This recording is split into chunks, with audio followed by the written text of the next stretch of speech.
ಬೆಂಗಳೂರಿಗೆ ಅದೇನಾಗಿದೆಯೋ ಕಾಣೆ ಅನ್ನೋ ರೀತಿಯಲ್ಲಿ ಹೇಳ್ತಾ ಇದ್ದಾರೆ. ಬಟ್ ಬೆಂಗಳೂರಿಗೆ ಏನೂ ಆಗಿಲ್ಲ, ಬೆಂಗಳೂರು ಹಾಗೇ ಇದೆ. ಬಟ್ ಬೆಂಗಳೂರನ್ನ ನಡೆಸ್ತಾ ಇರುವಂತವರು ನಡ್ಕೊಳ್ತಾ ಇರುವಂತ ರೀತಿ ಸರಿ ಇಲ್ಲ. ಸಣ್ಣ ಸಣ್ಣ ಮಳೆಗೂ ಕೂಡ ಬೆಂಗಳೂರು ಪರಿತಪಿಸುವಂತ ಪರಿಸ್ಥಿತಿ ಈಗ ಬರ್ತಾ ಇದೆ.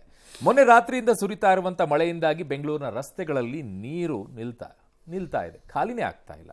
ಹೊರಮಾವಿನ ಸಾಯಿ ಲೇಔಟ್ನಂತಹ ಒತ್ತುವರಿ ಏರಿಯಾದ ರಸ್ತೆಗಳಂತೂ ತುಂಬಿ ಹರಿತಾ ಇವೆ. ಹೊಸ ಏರಿಯಾಗಳು ಕೂಡ ಈಗ ಜಲಾವೃತವಾಗ್ತಾ ಇರೋದು ಆತಂಕಕ್ಕೆ ಎಡೆ ಮಾಡ್ತಾ ಇದೆ. ಇವತ್ತು ಮಳೆ ಸ್ವಲ್ಪ ಬಿಡು ಕೊಟ್ಟರೂ ಕೂಡ ಸಮಸ್ಯೆ ಮಾತ್ರ ಬಗೆಹರಿಲಿಲ್ಲ. ಹೊರಮಾವು ಬಳಿಯ ಸಾಯಿ ಲೇಔಟ್ ಒತ್ತುವರಿಯಾಗಿದೆ ಅಂತ ಬಿಬಿಎಂಪಿ ಹೇಳ್ತಾ ಇದೆ. ಆದರೆ ಮಾನ್ಯತಾ ಟೆಕ್ ಪಾರ್ಕ್, ವರ್ತೂರು ಜೊತೆಗೆ ಸಿಲ್ಕ್ ಬೋರ್ಡ್ನಲ್ಲಿ ನೀರು ನಿಲ್ತಾ ಇದೆ. ಇಲ್ಲೇನಾಗಿದೆ ಹಾಗಿದ್ರೆ ಅಂತ ಬೆಂಗಳೂರಿಗರು ಹಿಡಿಶಾಪ ಹಾಕ್ತಾ ಇದ್ದಾರೆ. ಇನ್ನೂ 3 ದಿನ ಬೆಂಗಳೂರಲ್ಲಿ ಮಳೆ ಇರುತ್ತೆ ಅಂದಿದ್ದಾರೆ. ಇವತ್ತು ಎಲ್ಲೆಲ್ಲಿ ಯಾವ ರೀತಿಯಾದಂಥ ಸಮಸ್ಯೆ ಆಯಿತು ಮಳೆಯಿಂದ ಅಂತ ನೋಡೋಣ. ಓಕೆ, ಮೊದಲನೇದಾಗಿ ಸಾಯಿ ಲೇಔಟ್ ಅಲ್ಲಿ ಏನಾಯ್ತು ಅಂತ ಗಮನಿಸೋಣ. ಸಾಯಿ ಲೇಔಟ್ನ ಜನರ ಸ್ಥಿತಿ ಅಂತೂ ಬದುಕಿದ್ದು ಸತ್ತಂತಾಗ್ಬಿಟ್ಟಿದೆ. ಪ್ರತಿ ಮಳೆ ಬಂದರೂ ಸಾಕು, ನರಕಿಯ ಯಾತನೆ ತಪ್ಪಿದ್ದಲ್ಲ. ಏರಿಯಾದ ಎಲ್ಲಾ ಕಡೆ ಜಲಾವೃತವಾಗಿ ದ್ವೀಪದಂತಹ ಪರಿಸ್ಥಿತಿ ನಿರ್ಮಾಣವಾಗಿದೆ. ರಾಜ ಕಾಲುವೆ ನೀರಿನಿಂದಾಗಿ ಏರಿಯಾದಲ್ಲಿ ಇನ್ನೂ ನೀರಿನ ಮಟ್ಟ ಇಳಿತಾನೇ ಇಲ್ಲ. ಅಗ್ನಿಶಾಮಕ ದಳ, SDRF ತಂಡಗಳು, ಬೋಟ್ಗಳು, ಆಂಬ್ಯುಲೆನ್ಸ್ಗಳು, ಮೆಡಿಕಲ್ ಕ್ಯಾಂಪ್ ಸಮೇತ ಬೀಡು ಬಿಟ್ಟಿವೆ.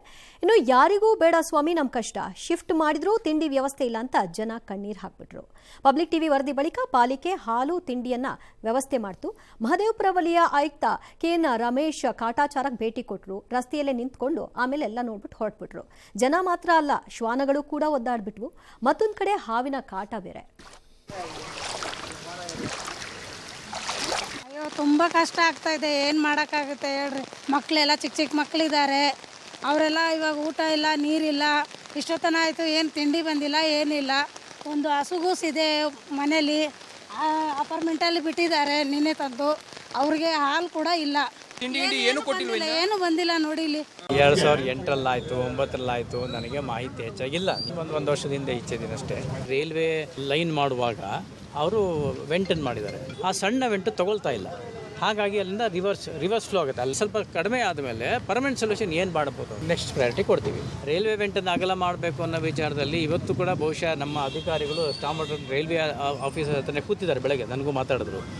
ಇನ್ನು ಹೆಣ್ಣೂರು ರಸ್ತೆಯಲ್ಲಿ ಭಾರಿ ಪ್ರಮಾಣದಲ್ಲಿ ನೀರು ತುಂಬಿ ರಸ್ತೆಯೋ ಕೆರೆಯೋ ಅನ್ನೋ ಪರಿಸ್ಥಿತಿಯಲ್ಲಿ ನಿರ್ಮಾಣ ಆಗಿಬಿಟ್ಟಿತ್ತು. ಏಕಕಾಲಕ್ಕೆ 2 JCB ಬಳಸಿ ನೀರು ಖಾಲಿ ಮಾಡೋಕೆ ಸರ್ಕಸ್ ಅನ್ನ ಮಾಡಿದ್ರು.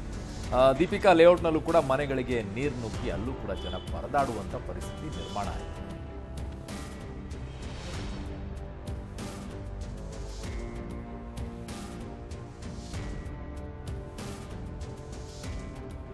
ಸಿಲ್ಕ್ ಬೋರ್ಡ್ನಲ್ಲಿ ಅದೇ ಚಿತ್ರಣ ಏನು ಭಿನ್ನವಾಗಿರಲಿಲ್ಲ. ಹೊಸೂರು ರಸ್ತೆಯಲ್ಲಿ ಸಿಲ್ಕ್ ಬೋರ್ಡ್ ಜಂಕ್ಷನ್ ಇಂದ ರೂಪೇನ ಅಗ್ರಹಾರದವರೆಗೂ ಸಂಚಾರ ಸ್ಥಗಿತವಾಗಿತ್ತು. ಎಲಿವೇಟೆಡ್ ಫ್ಲೈಓವರ್ ಕೂಡ ಬಂದ್ ಮಾಡಲಾಗಿದೆ. ನಿನ್ನೆಯಂತೆ ಇವತ್ತು ಕೂಡ JCB ಮೂಲಕ ನೀರನ್ನ ತೆರವು ಮಾಡುವಂತಹ ಸಾಹಸವನ್ನ ಮುಂದುವರೆಸಿದ್ದಾರೆ. ಬಳಿಕ ನೀರು ಕಡಿಮೆಯಾದ ಕಾರಣ ವಾಹನ ಸಂಚಾರಕ್ಕೆ ಸ್ವಲ್ಪ ಅವಕಾಶ ಸಿಕ್ತು. ಈ ಪರಿಸ್ಥಿತಿ ಯಾಕೆ ನಿರ್ಮಾಣ ಆಗ್ತಾ ಇದೆ ಸರ್? ಬೆಂಗಳೂರಂತೂ ಬದಲಾಗಿಲ್ಲ, ಬಟ್ ಬೆಂಗಳೂರನ್ನ ಆಳುವಂತವ್ರು ಬದಲಾಗಿದೆ. ಬೆಂಗಳೂರು ಬದಲಾಗಿಲ್ಲ ಅಂತ ನಿಮ್ಗೆ ಹೇಳಿದ್ದವ್ರು ಯಾರು ನಿಮ್ಗೆ ಹೇಳಿದ್ರು ಬೆಂಗಳೂರು ಬದಲಾಗಿಲ್ಲ ಅಂತ? ಅಲ್ಲ, ಕಟ್ಟಡಗಳು ಬಂದಿದ್ದಾವೆ, ಆ ರೀತಿಯಾಗಿ ಬದಲಾವಣೆ. ಕಟ್ಟಡ ಬರೋದು ಪರ್ಮನೆಂಟ್ ಎಫೆಕ್ಟ್ ಬೀಳಲ್ವಾ? ಹಂಗಾರೆ ಬೆಂಗಳೂರು ಬದಲಾಗಿದೆ, ಎಲ್ಲಾನು ಬದಲಾಗಿದೆ. ಏನ್ ಮಾಡಕ್ಕಾಗತ್ತೆ? ಪ್ರತಿ ಬಾರಿ ಮಳೆ ಬಂದಾಗ ನಾವು ಮುಂದಿನ ಸರಿ ಮಾಡ್ಕೊಳ್ತೀವಿ ಅಂತಾರೆ. ಈಗ 100 ಮಿಲಿಮೀಟರ್ ಮಳೆ ಎಲ್ಲ ಬಂದಿರೋದು ಹೆವಿನೇ, ಐ ಅಗ್ರಿ. ಅಂಡ್ ಅಲ್ಲಿ ಎಲ್ಲೋ ಕೇಳ್ತಿದ್ದೆ, ಆಫೀಸರ್ಸ್ ಯಾರೋ ಹೇಳ್ತಾ ಇದ್ದಿದ್ದು ಅಷ್ಟೊಂದು ಬಂದಾಗ ಏನ್ ಮಾಡೋದು ಅಂತ, ವಿಚ್ ಇಸ್ ಆಲ್ಸೋ ಅಕ್ಸೆಪ್ಟೆಡ್. ನನ್ನ ಪ್ರಕಾರ ತಪ್ಪಲ್ಲ ಅದು ಅಂತ ಅನ್ಸತ್ತೆ. ಆದರೆ ನಮಗೆ ಟ್ರಬಲ್ ಇರೋದು ಬೆಂಗಳೂರಿನಲ್ಲಿ 100 ಮಿಲಿಮೀಟರ್ ಮಳೆದಲ್ಲ. ನಮಗೆ ಟ್ರಬಲ್ ಇರೋದು ಎಲ್ಲಿ ಸಮಸ್ಯೆಗಳು ಬರ್ತಿದೆಯೋ ಅಲ್ಲಲ್ಲಿಗೆ ವಾಪಸ್ಸು ಸಮಸ್ಯೆಗಳು ಬರ್ತಾ ಇರೋದು. ಅದನ್ನು ಅಡ್ರೆಸ್ ಮಾಡೋದರಲ್ಲಿ ಹೇಗೆ ಅಧಿಕಾರಿಗಳು ಸತತವಾಗಿ ವಿಫಲರಾಗಿದ್ದಾರೆ ಅಂತ. ಯಾಕಿದಾಗತ್ತೆ ಅಂತಂದ್ರೆ, ಬೆಂಗಳೂರು ಬೇಸಿಕಲಿ ದುಡ್ಡನ್ನು ಲೂಟಿ ಹೊಡೆಯಲು ಅಧಿಕಾರಿಗಳು ಮತ್ತು ರಾಜಕಾರಣಿಗಳಿಗೆ ಇರುವ ಒಂದು ಖಜಾನೆ ಅಷ್ಟೇ, ಇನ್ಕಮ್ ಅಷ್ಟೇ. ಇದು ಬೆಂಗಳೂರು ಬರದೇ ಅದಕ್ಕವರು. ಇದರಲ್ಲಿ ಬಹಳ ಜನಕ್ಕೆ ಬೆಂಗಳೂರಿನ ಬಗ್ಗೆ ಲವಲೇಶ ಗುಲುಗಂಜಿಯಷ್ಟು ಪ್ರೀತಿ ಇಲ್ಲ. ಕರ್ನಾಟಕದ ಯಾವ್ಯಾವುದೋ ಭಾಗದಿಂದ ಬಂದಿರೋರು, ಅದು ಉತ್ತರ ಇರ್ಬೋದು, ದಕ್ಷಿಣದ ಭಾಗ ಇರ್ಬೋದು, ಪೂರ್ವ ಇರ್ಬೋದು, ಪಶ್ಚಿಮ ಇರ್ಬೋದು. ಅವ್ರದ್ದು ಮೂಲ ಉದ್ದೇಶ ಬೆಂಗಳೂರಿಗೆ ಬರ್ತಾ ಇರೋದು ಎಷ್ಟನ್ನ ಪರ್ಚ್ಕೊಂಡು ನಾನು ಒಳಗೆ ಹಾಕೋಬೇಕು ಅನ್ನೋದಷ್ಟೇ. ಇಲ್ಲ, ಇಲ್ಲಿರೋರ್ಗು ಅದರ ಆಸಕ್ತಿನೂ ಇಲ್ವಲ್ಲ. ಇಲ್ಲಿರೋರ್ದು ಬೇರೆ ವಿಚಾರ, ಇಲ್ಲಿರೋರ್ಗೆ ಅಧಿಕಾರ ಇಲ್ಲ. ನಿಮಗೆ ಒಂದು ಪ್ಯಾಷನ್ ಬೇಕು, ಒಂದು ಸಿಟಿಯನ್ನು ಉಳಿಸ್ಬೇಕು, ಒಂದು ಸಿಟಿಯನ್ನು ಬೆಳೆಸಬೇಕು ಅನ್ನೋಕ್ಕೆ. ಅದು ಅಧಿಕಾರಿಗಳ ವಲಯದಲ್ಲಿರಬೇಕು, ಪೊಲಿಟಿಕಲ್ ವಿಲ್ ಅಲ್ಲಿರಬೇಕು. ಇಲ್ಲಿ ಎರಡೂ ಇಲ್ಲ. ನಂಬರ್ 1 ಪ್ರಾಬ್ಲಮ್ ಇದು. ಬೇಸಿಕಲಿ ಬೆಂಗಳೂರನ್ನು ಎಲ್ಲರೂ ಟ್ರೀಟ್ ಮಾಡ್ತಿರೋದು BDA, BBMP, ಈಗ ಗ್ರೇಟೋ, ಅಲ್ಟ್ರಾ ಗ್ರೇಟೋ ಏನೋ ಒಂದು. ಇದು ಈ ಸೋಪ್ ಮಾಡ್ತಾರಲ್ಲ ಫ್ಯಾಕ್ಟ್ರಿಗಳಲ್ಲಿ, ಅವರು ಆವಾಗವಾಗ 6 ತಿಂಗಳಿಗೆ ಒಂದ್ಸರಿ 3 ವರ್ಷಕ್ಕೆ ಒಂದ್ಸರಿ ಹೊಸ ಸೋಪ್ ಬಿಡುಗಡೆ ಮಾಡ್ತಾರೆ. ಸೂಪರ್ ಪವರ್, ಎಕ್ಸ್ಟ್ರಾ ಪವರ್, ಒಳಗಡೆ ಡಬಲ್ ಪವರ್ ಅಂತ ಹಿಂಗೆ ಒಂಥರ ಹಿಂಗೆ ಲೈಟ್ನಿಂಗ್ ಥರದ್ದೆಲ್ಲ ಹಾಕಿಬಿಟ್ಟು ಹೊಸ ಸೋಪ್ ಕೊಡ್ತಾರೆ. ಹಾಗೆ ನಮ್ಮ ಸರ್ಕಾರದವರು ಅವಾಗವಾಗ BMP, BBMP, greater Bengaluru, ultra Bengaluru, super Bengaluru ಅಂತ ಬದಲಾವಣೆ. ಹೆಸರಿಗಷ್ಟೇ ಸೀಮಿತ ಅಲ್ಲ ಸರ್. ಈ ಸಿಟಿಗೆ ಇರುವ ರಾಜಕಾರಣಿಗಳು ಮತ್ತು ಅಧಿಕಾರಿಗಳು ಕಟುಕರವರು. ಈ ಕಟುಕರಿಗೆ ಗೊತ್ತಿರೋದು ಒಂದೇ, ಕುರಿಯನ್ನು ಕಡಿದು ಮಾರೋದು, ದುಡ್ಡು ತಿನ್ನೋದು. ಆ ಕುರಿ ಯಾವುದು ಅಂದರೆ ಬೆಂಗಳೂರು. ಟ್ಯಾಕ್ಸನ್ನು ರೈಸ್ ಮಾಡಿದ್ದ DK ಶಿವಕುಮಾರ್ಗೆ he did not know what to do for this original ಏರಿಯಾಗಳಿಗೆ. ಅಟ್ಲೀಸ್ಟ್ ನಾನು ಒಪ್ಕೋತೀನಿ 100 ಮಿಲಿಮೀಟರ್ ಸಣ್ಣ ಮಳೆ ಅಲ್ಲ ಅದು, ಅದದೇ ಏರಿಯಾಗಳಿಗೆ ಯಾಕೆ ಬರುತ್ತೆ? No answer. ಕೇಳಿ, ಬರಲಿ ಮಳೆ, ಯಾವ ಬೇಡ ಅಂದಿರೋನು ಮಳೆ ಬರಲಿ. ಸದಾಶಿವನಗರದಲ್ಲಿ ನಿಮ್ಮನೆ ಒಳಗೆ ಬಂದಿಲ್ವಲ್ಲ ನೀರು, ಹಂಗಾಗಿ ಪ್ರಾಬ್ಲಮ್ ಇಲ್ಲ. ಬರಲಿ ಮಳೆ, ನಾವು ಬರಲಿ ಅಂತಾನೆ ಹೇಳೋದು. ಬಟ್ ಬಂದ ಮೇಲೆ ಏನು ಅಂತ ಎಲ್ಲರಿಗೂ ಗೊತ್ತು. ದೇಶ ಮತ್ತು ವಿದೇಶ ಎಲ್ಲ ಕಡೆ ನಗರ ಪ್ರದೇಶಗಳಲ್ಲಿ ವಿಪರೀತ ಮಳೆ ಮತ್ತು ಅದರ ತೀವ್ರತೆಯ ಪರಿಣಾಮ ಈ ಫ್ಲಡ್ ಸಿಚುಯೇಷನ್ಸ್ ಬರ್ತಾ ಇದೆ ಅಂತ ಅರ್ಬನ್ ಏರಿಯಾಸಲ್ಲಿ. ನನ್ನ ವಾದ ಮಳೆ ಮತ್ತು ನೀರು ಬರ್ತಿರೋದಕ್ಕಲ್ಲ, ಅದನ್ನು DK ಆಗಲಿ, DK ಬ್ರದರ್ ಆಗಲಿ ಅಥವಾ ಬ್ರದರ್ಸ್ ಆಗಲಿ ಯಾರೂ ಏನು ಮಾಡೋಕ್ಕಾಗಲ್ಲ, ಒಪ್ಕೋತೀನಿ. ಬಟ್ ಬಾಗ್ತಿರೋ ಜಾಗಕ್ಕೆ ವಾಪಸ್ ಆಗ್ತಾ ಇರೋದು. ಎರಡನೇ ವಿಷಯ, 2 ವರ್ಷದಿಂದ ಸರ್ಕಾರದ ಮಟ್ಟಿಗೆ, ಬೆಂಗಳೂರು ಮಟ್ಟಿಗೆ ಸರ್ಕಾರ ಸತ್ತೋಗಿದೆ. 2 ವರ್ಷದಿಂದ ಬೆಂಗಳೂರು ಮಟ್ಟಿಗೆ ಈ ಸರ್ಕಾರ ಸತ್ತೋಗಿದೆ. ಈ ಸರ್ಕಾರಕ್ಕೆ ಗೊತ್ತಿರೋದು ಒಂದೇ, ಟ್ಯಾಕ್ಸ್ ರೈಸ್ ಮಾಡ್ಕೊಳ್ಳೋದು, ಬೆಂಗಳೂರಿಂದ ದುಡ್ಡು ಮಾಡೋಕ್ಕೆ, ತಮ್ಮ ಖಜಾನೆಯನ್ನು ತುಂಬಿಸಿಕೊಳ್ಳುವುದು. ಅದರಲ್ಲಿ ವೈಯಕ್ತಿಕವೂ ಹೌದು, ಸರ್ಕಾರದ್ದು ಹೌದು. ಅಷ್ಟೇ ಗೊತ್ತಿರೋದು ಇವ್ರಿಗೆ. 2 ವರ್ಷದಿಂದ ಎಲ್ಲ ಕಾಮಗಾರಿಗಳು ನಿಂತೋಗಿದೆ, ಆಗ್ತಿಲ್ಲ, ಯಾವುದೂ ಇಲ್ಲ. ಗ್ಯಾರಂಟಿ ಹೊಡ್ತಾ ಅದು ಇಲ್ಲ ಅಂತಾರೆ. ಚೀಫ್ ಮಿನಿಸ್ಟ್ರು ಹಾಳು ಮಾಡಿದ ಆರ್ಥಿಕ ವ್ಯವಸ್ಥೆ BJPಯವರು ಅಂತಾರೆ. ಬುರುಡೆ ಬಿಡೋದಲ್ಲೂ ನಾನು ಎಕ್ಸ್ಪರ್ಟು ಅನ್ನೋ ಥರ ಬುರುಡೆ ಬಿಡ್ತಾ ಹೋದರೆ, ಈ ಪಾಕಿಸ್ತಾನದವ್ರು ಬುರುಡೆ ಬಿಡ್ತಾರಲ್ಲ ಆ ಟೈಪ್, ಇವ್ರನ್ನ ಬಿಡ್ತಾ ಹೋದರೆ ಏನು ಮಾಡೋದು ನಾವು ಅದಕ್ಕೆ? ಆ ಬಂಡತನಕ್ಕೆ ಅದಕ್ಕೊಂದು ಮಿತಿ ಬೇಕಲ್ವೇ? ಹಾಗಿದ್ದಾಗ BBMP 19,000 ಕೋಟಿ ಬಜೆಟ್ ಅನ್ನು ಯಾಕೆ ಕೊಟ್ಟರು? ದುಡ್ಡೆಲ್ಲ ಹೋಗುತ್ತೆ sir? Okay, this is a beautiful question. ಈಗ ಬಜೆಟನ್ನು 25,000 ಕೋಟಿ ಅಂತ ಡಿಕ್ಲೇರ್ ಮಾಡಿಕೊಂಡ್ರು ಏನಾಗುತ್ತೆ? ಆಂಟಿಸಿಪೇಟೆಡ್ ರೆವಿನ್ಯೂ ಮೇಲೆ ಏನಾಗುತ್ತೆ? ಬುಕ್ಕಲ್ಲಿ ಬರುತ್ತೆ ಅಷ್ಟೇ. ಹಿಂದೆ ಒಂದ್ಸರಿ ಮಾಡಿದ್ರು ಆ ಥರ ಕಡಿಮೆ ಅಮೌಂಟ್ ಮಾಡಿದ್ರು, ದುಡ್ಡು ಇರಬೇಕಲ್ಲ. ಓಕೆ, ದುಡ್ಡು 18,000 ಕೋಟಿ ಬರಬಹುದು ಅಂದ್ಕೊಂಡು ಅಲೋಕೇಶನ್ ಮಾಡಿದ್ದೀನ ಕೊಡಬೇಕಲ್ಲ. ಈಗ ಮೊನ್ನೆ ಸಿದ್ದರಾಮಯ್ಯ ಇಟ್ಟ ಬಜೆಟಲ್ಲಿ ನೀವು ಡಿಕ್ಲೇರ್ ಮಾಡಿದ್ದ ಅಮೌಂಟ್ ಎಷ್ಟೆಷ್ಟು ಹೋಗಿದೆ ಅಂತ ತೆಗೆಸಿ ತೋರಿಸ್ಲಾ? ಮೊನ್ನೆ ಇನ್ನು ತೋರಿಸಿದ್ವಲ್ಲ, ಬೋವಿ ನಿಗಮದ್ದು ಡ್ಯಾಶ್ ಡ್ಯಾಶ್ ಡ್ಯಾಶ್. ಈ ಮೂರ್ಖತನ ಜನ ಬಿಟ್ಬಿಡ್ಬೇಕು, ಕಣ್ಣಿಗೆ ಮಣ್ಣಾಕೋ. ಈ ಕಚಡ ರಾಜಕಾರಣಿಗಳಿಗೆ ಬಗ್ಗಬೇಡಿ ದಯವಿಟ್ಟು. ಅವರು ಬಜೆಟಲ್ಲಿ ಹೇಳಿದ್ದು ಸುಳ್ಳು. ಬಜೆಟಲ್ಲಿ ಜಾರಿಯಾಗಿರೋದನ್ನು ಮಾತ್ರ ಸತ್ಯ ಎಂದು ಪರಿಗಣಿಸಿ. ಆಶ್ವಾಸನೆ ಕೊಡೋದು ಬರೀ ಬೋಗಸ್, ಅದು ಬರುತ್ತೆ ಅನ್ನೋದು ಸುಳ್ಳು. ಇದಕ್ಕೆ 3,000 ಕೋಟಿಯನ್ನು ಇಡಲಾಗಿದೆ ಅನ್ಬಿಡೋದು. ಇಲ್ವೇ ಇಲ್ಲ, ಎಲ್ಲಿ ಹೋಗ್ಬೇಕಲ್ಲಪ್ಪ 3,000 ಕೋಟಿ? ಅಲ್ಲ, ನಾವು ಟೆಂಪ್ರವರಿ ಸೊಲ್ಯೂಷನ್ ನೋಡಲ್ಲ, ಪರ್ಮನೆಂಟ್ ಸೊಲ್ಯೂಷನ್ ನೋಡ್ತೀವಿ ಅಂತಾರೆ ಸರ್. ಅದೇ ನೋಡಿ ನಾವು. ಹೌದು ಹೌದು, ಕರೆಕ್ಟ್. ಯಾಕೆ ಸರ್? ಹೌದು ಹೌದು ಹೌದು ಹೌದು. ಯಾರು ಹೇಳಿದ್ದು? DK. ಮತ್ತೆ ಕರೆಕ್ಟಾಗಿ ಹೇಳಿದ್ದಾರೆ. Permanent, correct, permanent. ಮೂರನೇದು, 2004 ಆದ ಮೇಲೆ ಆ ಪೀರಿಯಡನ್ನು ಯಾಕೆ ಡಿವೈಡ್ ಮಾಡಿ ಆಚೆ ತೆಗಿತಾ ಇದ್ದೀನಿ ಅಂತಂದರೆ, ಅದು ಕೃಷ್ಣ ಪೀರಿಯಡ್ ಎಂಡಿಂಗಲ್ಲಿ. ಅದಾದ ಮೇಲೆ 20 ವರ್ಷಗಳ ಕಾಲ ಬೆಂಗಳೂರಿಗೆ ನಿರ್ದಿಷ್ಟವಾದ ಭವಿಷ್ಯದ ದೃಷ್ಟಿಯಿಂದ ಒಳ್ಳೆಯ ಬಂಡವಾಳಗಳು ಹರಿದು ಬರುವ ರೀತಿಯಲ್ಲಿ ಇರುವ ವ್ಯವಸ್ಥೆಯ ಮೆಚ್ಚಿಕೊಳ್ಳುವ ರೀತಿಯಲ್ಲಿ ಹೆಚ್ಚಾಗೋ ಥರ ಬಂಡವಾಳ ಅಥವಾ ರೆವಿನ್ಯೂ ಎಲ್ಲ ಯಾವ ಕೆಲಸವೂ ವ್ಯವಸ್ಥಿತವಾಗಿ ಆಗಿಲ್ಲ. ಎಲ್ಲ ಹಾಚ್ ಪಾಚ್ ಕಳ್ಳರು. ಲೂಟಿ ಹೊಡಿ ತಿನ್ನೂ ಹೋಗು ಆಗೋಗಿದೆ. ಕಳೆದ 5 ವರ್ಷದಿಂದಂತೂ ಕಾರ್ಪೊರೇಷನ್ನು ಆಫೀಸರ್ಸಿನ ಸ್ವರ್ಗ ತುಂಬ್ಕೊಂಡ್ ಕಾರ್ಪೊರೇಟರ್ಗಳಿಗೆ ಏನೇ ವರ್ಸ್ಟ್ ಇರ್ಬೋದು, ಕೆಲವು ಸರಿ ಬೈಯಕ್ಕೆ ಸ್ಥಳೀಯವಾಗಿ ಕೆಲಸಕ್ಕೆ ತಗಲಾಕೊಂಡ್ಬಿಡ್ತಾರೆ. ಕೈ ಸಿಗ್ತಾರೆ. ಯಾಕಂದ್ರೆ ಇರೋದೇ ಅವ್ರಿಗೆ 26 ರೋಡು 32 ಇದು ಸಿಗಾಕೊಂಡ್ಬಿಡ್ತಾರೆ ಕೈ. ಯಾವುದೋ ಒಂದು ಕೈಲಿ ತಗಲಾಕತ್ತಾರ. ಆಮೇಲೆ ಇಲ್ಲ, ಯಾಕಿಲ್ಲ, MLAಗಳಿಗೆ ಬೇಕಿರಲಿಲ್ಲ, ಆಫೀಸರ್ಸ್ಗೆ ಬೇಕಿರಲಿಲ್ಲ. 5 ವರ್ಷ ಲೂಟಿ ಹೊಡೆದ್ಬಿಟ್ರಿ, ಎಲ್ಲ ಸೇರಿಕೊಂಡು ಚೆನ್ನಾಗಿ ತಿಂದಿದ್ದೀರಿ, ಅನುಭವಿಸಿ. 20 ವರ್ಷದಲ್ಲಿ ಇದ್ರ ಪರಿಣಾಮ ಹೇಳ್ಬಿಡ್ತೀನಿ ಕ್ವಿಕ್ಕಾಗಿ. ಈ ಎಲ್ಲದರ ಪರಿಣಾಮ ಏನಾಗತ್ತೆ? ಏನೂ ಆಗಲ್ಲ, ತಲೆ ಕೆಡಿಸ್ಕೊಬೇಡಿ. ಈ ಮಳೆ ಇಳಿಯತ್ತೆ, ಆಮೇಲೆ ಅವ್ರವ್ರ ಪಾಡಿಗೆ ಅವರು ಅಲ್ಲಿಗೆ ಮುಗಿದೋಯ್ತು. ಸಮಸ್ಯೆ ಬಂದಾಗ ಮಾತ್ರ ನಾವೇನೋ ಮಾಡ್ತೀವಿ ಅಂತ ಹೇಳ್ತಾರೆ, ಆಮೇಲೆ ಮುಗಿದೋಯ್ತು ಕೆಲಸ. ಕರೆಕ್ಟ್, ಅಷ್ಟೇ. ಬಟ್ ಅದ್ರ ಮಧ್ಯದಲ್ಲಿ ಟನಲ್ ಬೇರೆ ಮಾಡ್ತೀನಿ ಅಂತ ಹೋಗ್ತಿದಾರಲ್ಲ. ಆಯ್ತು, ಮಾಡ್ಲಿ. ಟನಲ್ ಪ್ರಾಬ್ಲಮ್ ಇಲ್ರಿ. ಅದರಲ್ಲಿ ಮನೆಯಲ್ಲಿರೋ ಬೇಸ್ಮೆಂಟಲ್ಲಿ ಕಾರ್ ಬರಬಾರ್ದು. ಟನಲ್ ಒಳಗಡೆ ಏನೂ ಇಲ್ಲ, ಟನಲ್ ಮ್ಯಾನೇಜ್ ಮಾಡ್ತಾರೆ. ಮೂರ್ಖತನ, ಎಗೈನ್ ಮೂರ್ಖತನ. ಈಗ DK ಶಿವಕುಮಾರ್ ಏನೋ ಹೇಳಿದಾರೆ ವಿಚಾರದಲ್ಲಿ ಟನಲ್ ಅಲ್ರಿ, ಅಲ್ಲ ಬೇಸ್ಮೆಂಟ್ ಅಲ್ಲಿ ಅವ್ರದ್ದೇ ಒಂದು ಯಾವ್ದಾದ್ರು ಮಾಲಲ್ಲಿ ಅಲ್ಲಿ ಬೇಸ್ಮೆಂಟ್ ಇಲ್ವಾ? ಅಲ್ಲಿ ಮನೆಗಳಿಗೆ ಹೇಳ್ತಾ ಇದ್ದಾರೆ, ಅಪಾರ್ಟ್ಮೆಂಟ್ಗಳಿಗೆ ಬೇಸ್ಮೆಂಟ್ ಗಳಲ್ಲಿ parking. You have permitted it by law. ನೀವು ಬೈ ಲಾನಲ್ಲಿ ಬಿಟ್ಟಿರೋದು. ಆ ನೀರು ಹೋಗದಂಗೆ ಏನು ಮಾಡಬೇಕು ನೋಡಿ. ನೆಗಡಿ ಬಂತು ಅಂತ ಮೂಗ್ ಕತ್ತರಿಸ್ತೀರಾ ನೀವು? ಓಕೆ, ಆ ಕಾರ್ ಎಲ್ಲೋಗ್ಬೇಕೀಗ? ಗ್ರೌಂಡ್ ಫ್ಲೋರ್ ಅಲ್ಲಿ ಮಾಡ್ಕೊಳ್ಳಿ, ಬೇಸ್ಮೆಂಟ್ ಎಲ್ಲಿದೆ? ಆಮೇಲೆ ಗ್ರೌಂಡ್ ಇಂದ ಇದು ಎಕ್ಸ್ಟ್ರಾ ಕಾರ್ ಎಲ್ಲಿಗೆ ಹೋಗುತ್ತದೆ? ಈಗ ರೋಡ್ಗೆ ಬರುತ್ತೆ. ನೆಕ್ಸ್ಟ್ ಏನು? ರೋಡಲ್ಲಿ ಹಾಕೋಂಗಿಲ್ಲ. ಆಮೇಲೆ ಏನು DK ಶಿವಕುಮಾರ್ ತಲೆ ಮೇಲೆ ಹಾಕದ? ತಗೊಂಡೋಗಿ ಆಪ್ಷನ್ ಏನು? ಆಯ್ತು, ನಿಮ್ಗೆ ಇಷ್ಟ ಬಂದಂಗೆ ಮಾಡಿಪ್ಪ.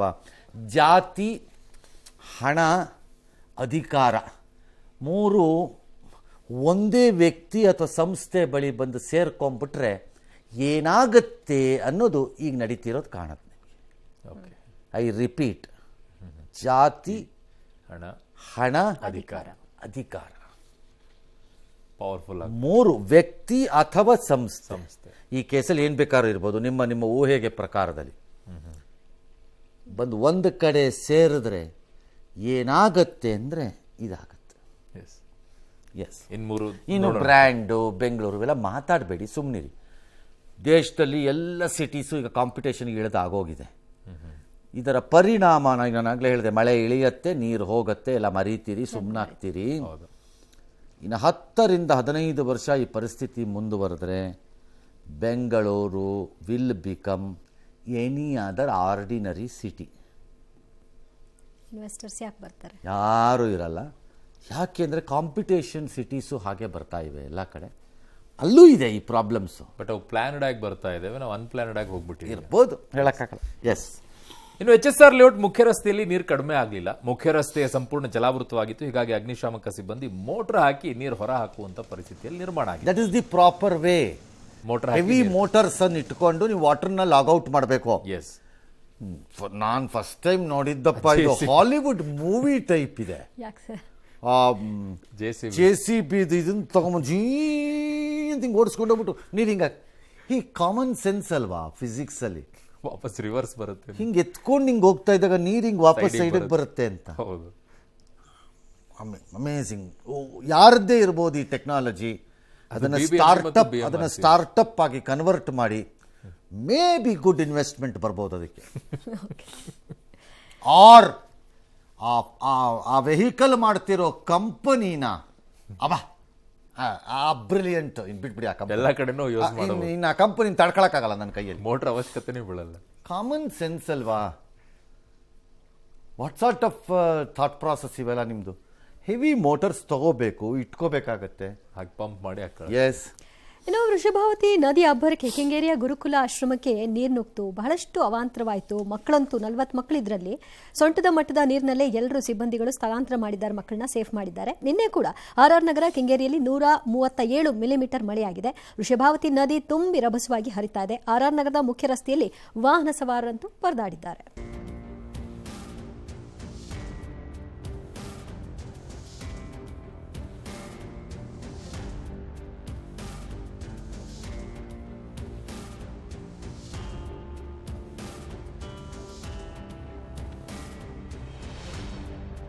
KR ಮಾರ್ಕೆಟಿಗೆ ಹೋದರೆ ಅಲ್ಲೂ ಕೂಡ ಪಾರ್ಕಿಂಗ್ ಲಾಟ್ನಲ್ಲಿ ನೀರು ನುಗ್ಗಿ 50ಕ್ಕೂ ಹೆಚ್ಚು ವಾಹನಗಳು ಕೆಟ್ಟು ನಿಲ್ಲುವಂತ ಪರಿಸ್ಥಿತಿ ನಿರ್ಮಾಣ ಆಗಿದೆ.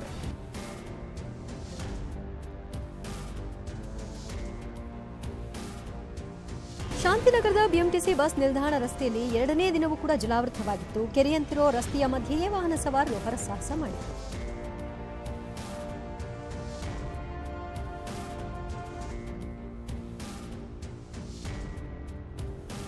ಇನ್ನು ಕಂಠೀರವ ಹೊರಾಂಗಣ ಕ್ರೀಡಾಂಗಣದ ಗೇಟ್ ನಂಬರ್ 7ರಲ್ಲಿ ನೀರು ನಿಂತ್ಕೊಂಡಿತ್ತು. ಸೊ ರನ್ನಿಂಗ್ ಟ್ರ್ಯಾಕ್ ಜಲಮಯವಾಗಿತ್ತು. ನೀರಿನಲ್ಲೇ ರನ್ನಿಂಗ್ ಪ್ರಾಕ್ಟೀಸ್ ಮಾಡುವಂತಿತ್ತಂತೆ. ಒಳ್ಳೇದು, ಸ್ಪೀಡ್ ಜಾಸ್ತಿ ಆಗುತ್ತೆ ಅಂತ. ರೆಸಿಸ್ಟೆನ್ಸ್ ಬಾಡಿ ಬಿಲ್ಡ್ ಆಗುತ್ತೆ ಜಾಸ್ತಿ. ಮರಳಲ್ಲಿ ಮಾಡ್ತಾರೆ, ಹೌದು. ಹಾಗೆ ನೀರಲ್ಲಿ ಗುಡ್. ಪ್ರಕೃತಿಯೇ ಒದಗಿಸಿರುವ ಹೊಸ ವ್ಯವಸ್ಥೆ, ನಾಟ್ ಬ್ಯಾಡ್. ಎಲ್ಲೋ ಹೋಗ್ಬೇಕು. ಗೋವಿಂದರಾಜು ಬ್ಯುಸಿ ಇರ್ತಾರೆ, ಚೀಫ್ ಮಿನಿಸ್ಟ್ರಿಂದ ಓಡಾಡ್ಕೊಂಡು ಇದೆಲ್ಲ ಸದಾ ಕಾಲ ಪಾಪ ಅವ್ರಿಗೆ ಬ್ಯುಸಿ ಮ್ಯಾನ್. ಇದನ್ನ ಯಾಕೆ ಗಮನಿಸಬೇಕು? ಕಂಠೀರವ ಸ್ಟೇಡಿಯಂ ಹಾಗಂದ್ರೆ ಏನು? ಚೀಫ್ ಮಿನಿಸ್ಟ್ರಿ ಪಾಪ.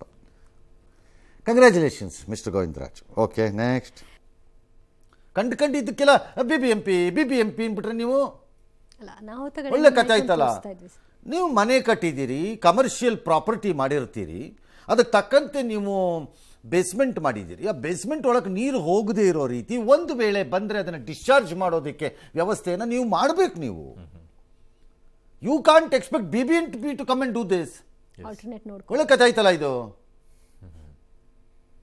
ಅನ್ಫೇರ್ ಇದು. ಸಿ, ನಾವು ಸಿಲ್ಕ್ ಬೋರ್ಡಲ್ಲಿ ಯಾಕೆ ನೀರು ಬರ್ತಾ ಇದ್ದಾರೆ, ಕತೆ ಕಾಯ್ತಾ ಇದ್ದೀರಾ BBMP ಅವರು ಅಂತ ಕೇಳಬೇಕು. ರಸ್ತೆಯಲ್ಲೇ ಹರಿತಾ ಇದೆ. ಸಾಯಿ ಲೇಔಟ್ ಕೇಳಕ್ಕಾಗಲ್ಲ.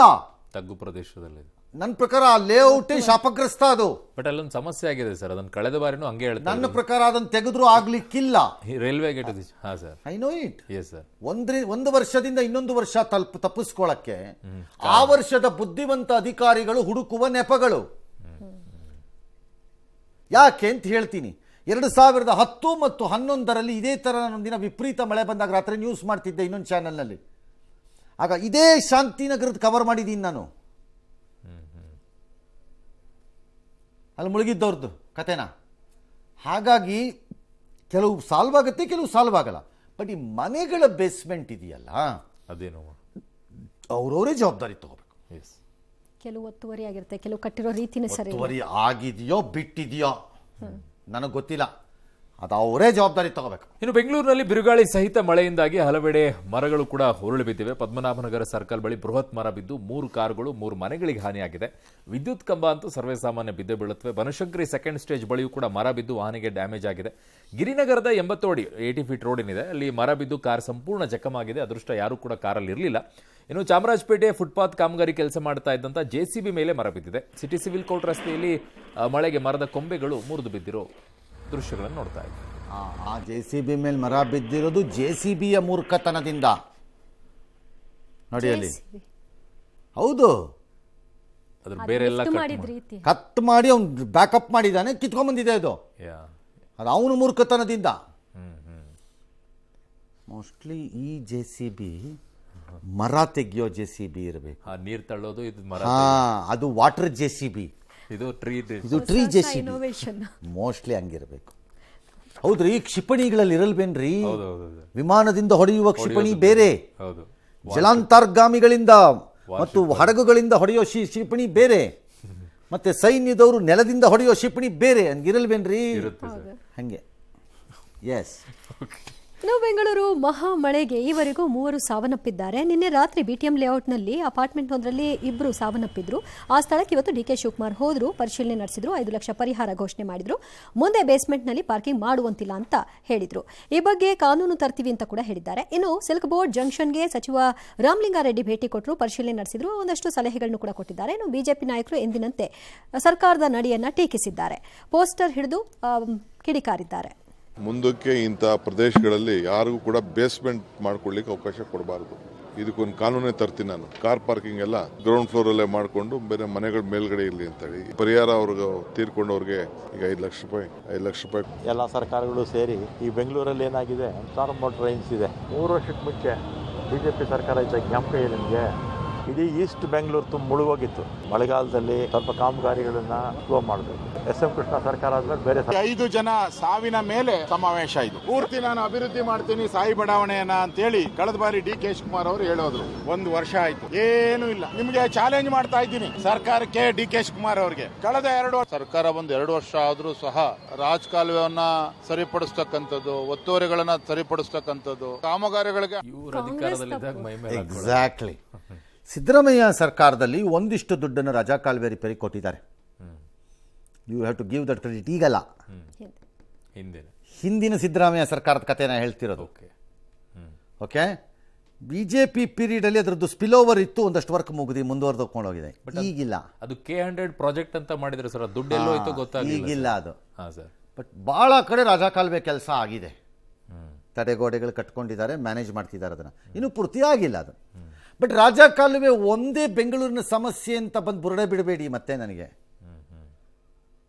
ಪರಮೇಶ್ವರ್ ಎಲ್ಲೋ ಹೇಳ್ತಿದ್ದಂಗಿತ್ತು, ಬಾಟ್ಲ್ ಹಾಕಿಬಿಡ್ತಾರೆ, ಪೇಪರ್ ಬಂದು ಬಿಡುತ್ತೆ, ನಿಮ್ಮನೆ ಮುಂದಿರಬೇಕು. ಅದೇ ಕಾರಣ. ಹಂಗಾಗಲ್ಲ. ಈ ರೀತಿ ನೀವು ಚೈಲ್ಡಿಶ್ ಆಗಿ ಬಿಹೇವ್ ಮಾಡಿದ್ರೆ. ಆ್ಯಂಡ್ ಈ DCM ಇವಾಗ ಫಾರ್ ಎಕ್ಸಾಂಪಲ್, ನೀವು ಯಾವ ಉತ್ಸಾಹಕ್ಕೆ ಬೆಂಗಳೂರು ತಗೊಂಡ್ರಿ ಇನ್ಚಾರ್ಜನ್ನ? ನಂಗಂತೂ ಗೊತ್ತಿಲ್ಲಪ್ಪ. ನಾನೇನೋ ಒಂದು ಆಧುನಿಕ ಕೆಂಪೇಗೌಡನ ರೀತಿ ನಾನೇನೋ ಮಾಡ್ತೀನಿ ಅಂತ ಅನ್ಕೊಂಡಿದ್ರೇನೋ. ನಾನು ಅನ್ಕೊಂಡಿದ್ದೆಪ್ಪ, DK ಶಿವಕುಮಾರ್ ಆಧುನಿಕ ಕೆಂಪೇಗೌಡರ ರೀತಿ ಏನೋ ಮಾಡ್ತಾರೆ ಇವರು. ಉತ್ಸಾಹದಲ್ಲೇನೋ ಆಗುತ್ತೆ. There seems to be no ideation ನಿಮ್ಮ ಹತ್ರ. ಆರ್ ಬೆಂಗಳೂರನ್ನ ಹೀಗೆ ಮಾಡ್ಬೋದು ಅನ್ನೋ ಜನ ನಿಮ್ಮ ಸುತ್ತಲೂ ನನಗೆ ಕಾಣಿಸ್ತಾನೆ ಇಲ್ಲ. ನನಗೆ ನಿಮ್ಮ ಸುತ್ತಲೂ ಕಾಣಿಸ್ತಿರೋ ಜನ ಬೇರೆ. ಅವ್ರು ಯಾರು ಅಂತ ನಾ ಹೇಳಲ್ಲ. There are absolutely no thought process and planning with you to do anything to Bangalore except a tunnel talking. ನೆನಪಲ್ಲಿ ಉಳಿಯೋ ರೀತಿ ಏನೂ ಇಲ್ಲ.